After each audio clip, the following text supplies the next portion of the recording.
happening in the global space, especially the meeting with between U.S. President Donald Trump and Chinese counterpart Xi Jinping. I'm just going to quickly just talk to Ladi now before I get into the story.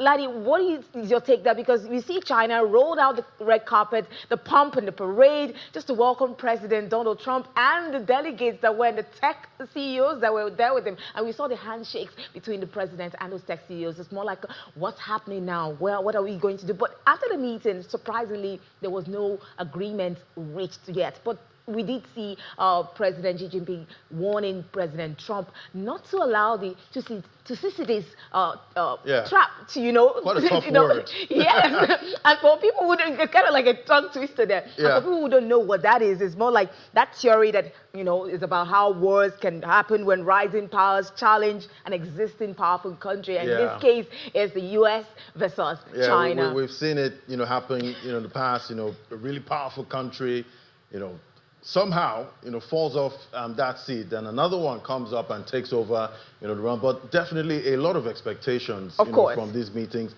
Every CEO, top CEO with President Trump there, they're expecting something. If it's Boeing, if it's Tesla, they all want something. AI, from semiconductor China at this chips, point. everybody's talking about. Exactly, but it'll be a waste if nothing is agreed before they come back. And Xi also warning about U.S. interference in Taiwan. That is also a very serious matter that they're not taking lying down. They just want the U.S. to interfere in that. The negotiations I'm seeing so far, geopolitics is like ping pong.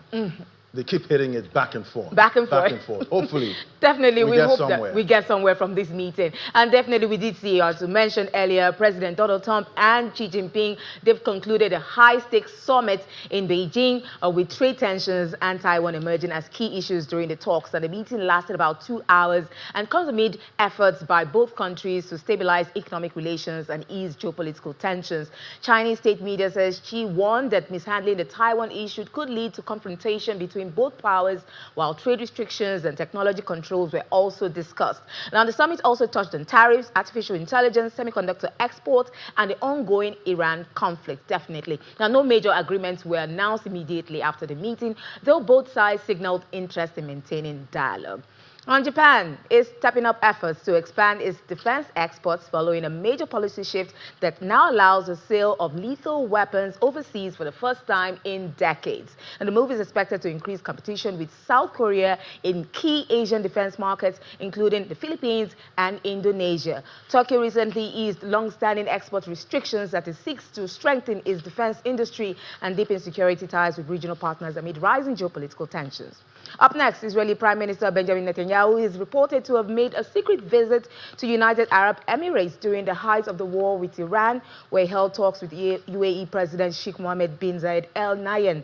The meeting is said to have taken place on March 26 in Al Elain and lasted several hours, focusing on security coordination and regional developments during the conflict. The Israeli government described the visit as a significant breakthrough in relations between both countries, including discussions on intelligence sharing and military cooperation. However, the UAE has rejected the claim, insisting that all diplomatic engagement with Israel is conducted openly and officially under established channels. The development comes amid heightened tensions in the Middle East, with Iran reacting strongly to reports of closer cooperation between its regional rivals.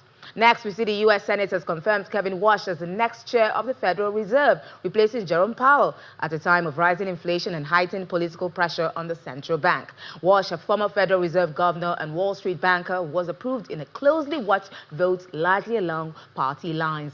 He takes over as President Donald Trump continues to push for lower interest rates despite persistent inflation concerns and volatility in global markets. Walsh's first policy meeting as Fed chair is expected in June, with investors closely watching the direction of U.S. monetary policy.